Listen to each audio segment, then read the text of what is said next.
Hello दोस्तों, कैसे हो आप सब। मुझे आशा है कि अच्छे होंगे। दोस्तों आज हम आपको बताते हैं कोकोती पक्षी के बारे में, जो कि वीडियो आपको देख करके काफ़ी इंटरेस्टिंग और मज़ेदार रहने वाली है।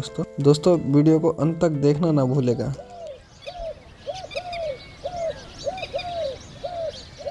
प्रिय दर्शकों, कोकोती पक्षी और पहाड़ का खूबसूरत संबंध बताते हैं। पहाड़ के कुकू और कहानी में गुगती का खूबसूरत जिक्र किया गया है, जैसे कि इसको पंडाक्ती भी बोलते हैं, गुगती बोलते हैं। दोस्तों हम आपको बता दें, गुगती पक्षी के अनेक नाम, कपोत भी बोलते हैं इसको। दोस्तों हम आपको कपोत की एक अच्छी सी कहानी सुना रहे हैं, जो कि काफ़ी आपको इंटरेस्टिंग और मज़ेदार रहेगी। प्रिय दर्शकों, वीडियो को अंत तक जरूर देखिएगा।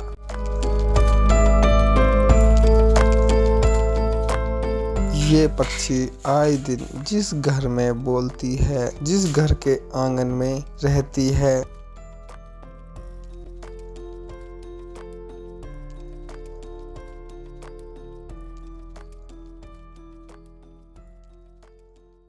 और यह पक्षी जिस घर में अंडे देती है, प्रिय दर्शकों उस घर में क्या होता है। प्रिय दर्शकों, इस कुकुती पक्षी का अपने घर में आना और अंडे देना कैसा होता है, और इस पक्षी का घर पर आकर के बोलना, गुनगुन की आवाज करना, यह कैसा होता है।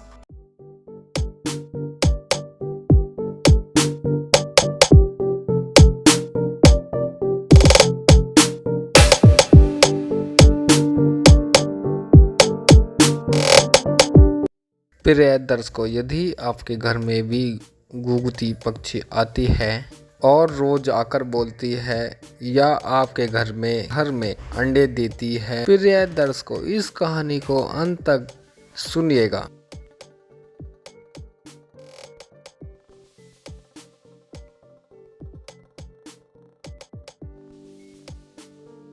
आपको संपूर्ण जानकारी होगी कि गुगती पक्षी का घर में आकर बोलना कैसा होता है और हमारे जीवन में क्या असर पड़ता है दोस्तों, और हमारे भाग्य पर क्या असर पड़ता है।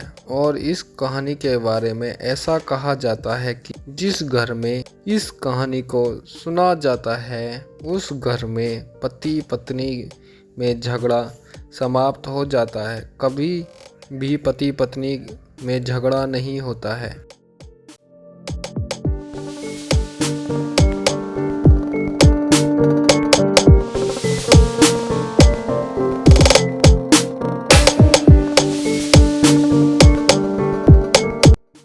पति पत्नी का जीवन सुख में हो जाता है। प्रिय दर्शकों, प्राचीन काल के समय की बात है। किसी गांव में एक विधवा महिला अपने 7 व 8 साल के बच्चे को लेकर के साथ रहती थी।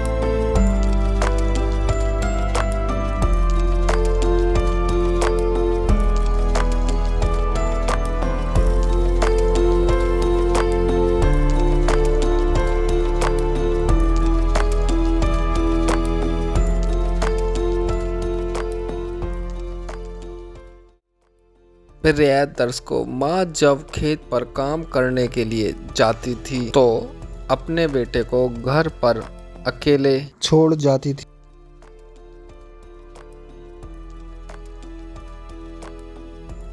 प्रिय दर्शकों, एक साल में एक महीना ऐसा आता है बैसाख का, जो कि अपने अपने परिवार के लोगों के साथ अपने काम में जुड़ जाते थे।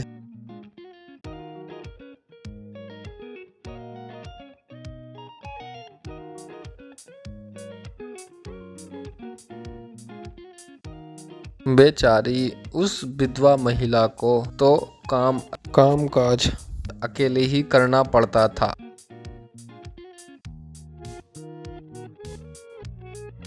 लाचार और बेसहारा बूढ़ी माँ काम काज कर 2 फेरी में जंगल से आती थी। तो एक दिन को पता चलता है कि प्रिय दर्शकों, हम आपको बता रहे हैं कि इतनी अच्छी और खूबसूरत लाचार माँ की कहानी है।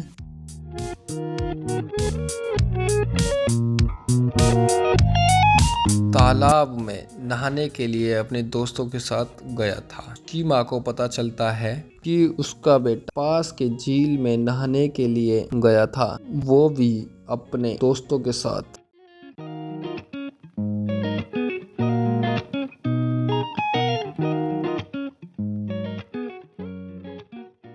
प्रिय दर्शकों, माँ अपने पास पड़ी लकड़ी अपने हाथ में उठाती है और गुस्से में उस झील की तरफ चल देती है।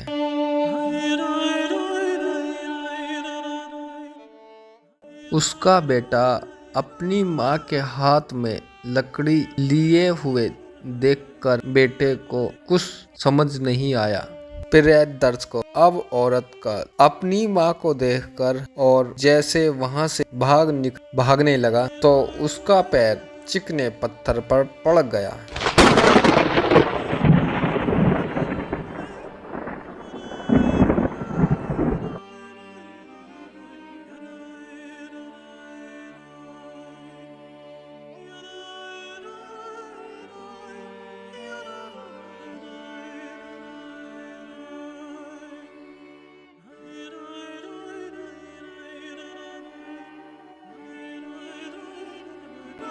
उसका पैर चिकने पत्थर पर पड़ गया तो वह वहीं पर मूर्छित हो गया, पानी में गिर गया। यानी का मतलब माँ की लोगों ने चीख सुनी। प्रिय दर्शकों,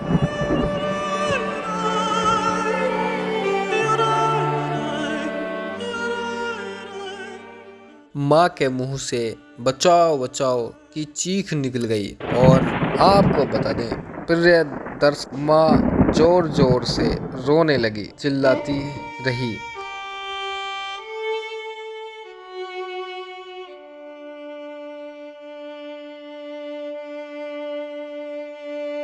आसपास के लोगों ने उस माँ की चीख सुनी। तभी बादलों ने आसमान को घेर लिया था और आधी रात तक बारिश होने लगी। अगले दिन सुबह वो महिला अपने घर के आंगन में बड़े तिल नजर जाती है। वो तिल को देखती है कि तिल जितने थे उतने के उतने ही हैं, ना कि कम हुए ना कि बढ़े।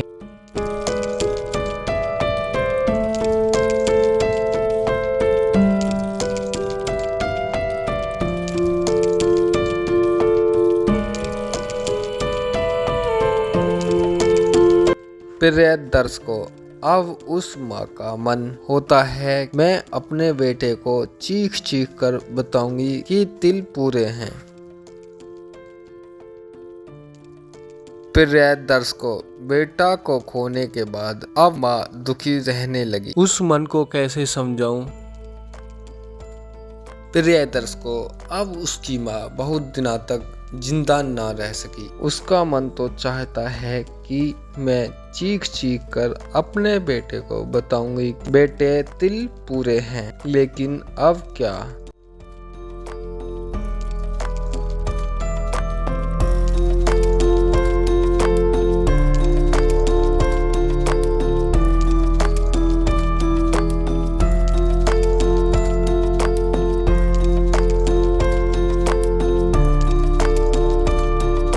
लेकिन अब क्या होने वाला है? उस माँ की एक छोटी गलती के कारण उसका बेटा इस दुनिया से चल बसा। प्रिय दर्शकों, अब वो माँ बहुत दिनों तक जिंदा न रह सकी।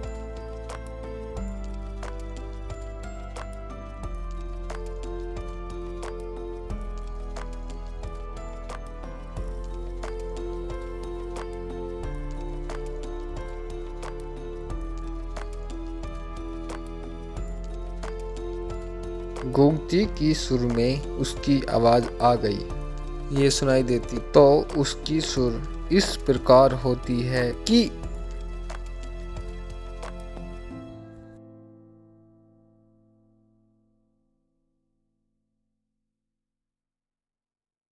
तिलपुर चन तिलपुर पुर, इस तरह से गूंगती पक्षी बोलती है।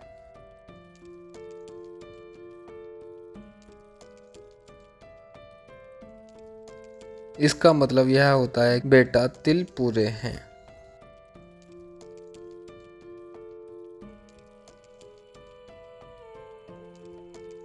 कि बेटा तिल पूरे हैं। इस तरह से अब वो चीख चीख कर बताती है। लेकिन अब क्या होने वाला है? प्रिय दर्शकों, इस तरीका से उस महिला आश्चर्य करती है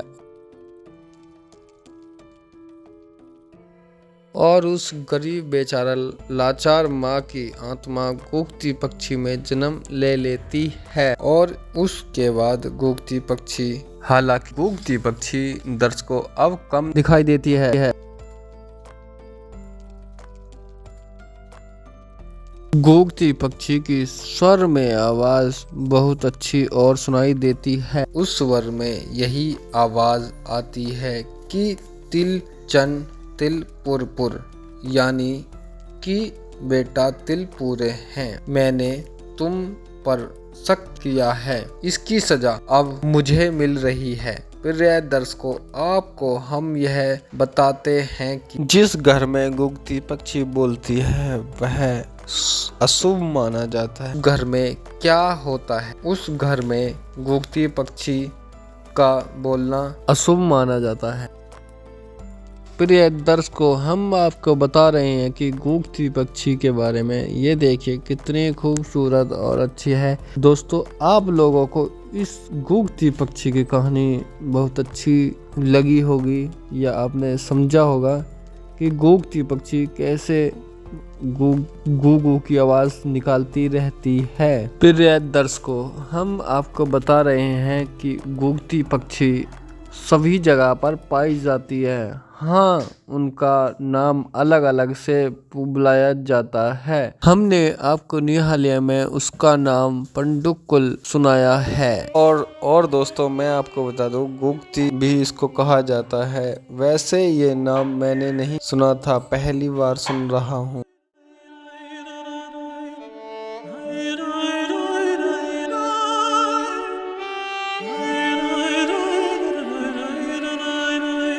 प्रिय दर्शकों, आपने गूगती की कहानी तो सुनी होगी, पर हमारे जैसी अनेक कहानी नहीं सुनी होगी। दोस्तों, वीडियो अच्छी लगे तो शेयर करें एंड सब्सक्राइब करें एंड लाइक करें दोस्तों, एंड कमेंट करके बताएं कि आप कहां से हमारी वीडियो को देख रहे हैं, ताकि हमें आगे वीडियो बनाने में और काफ़ी अच्छा और इंटरेस्टिंग रहेगा।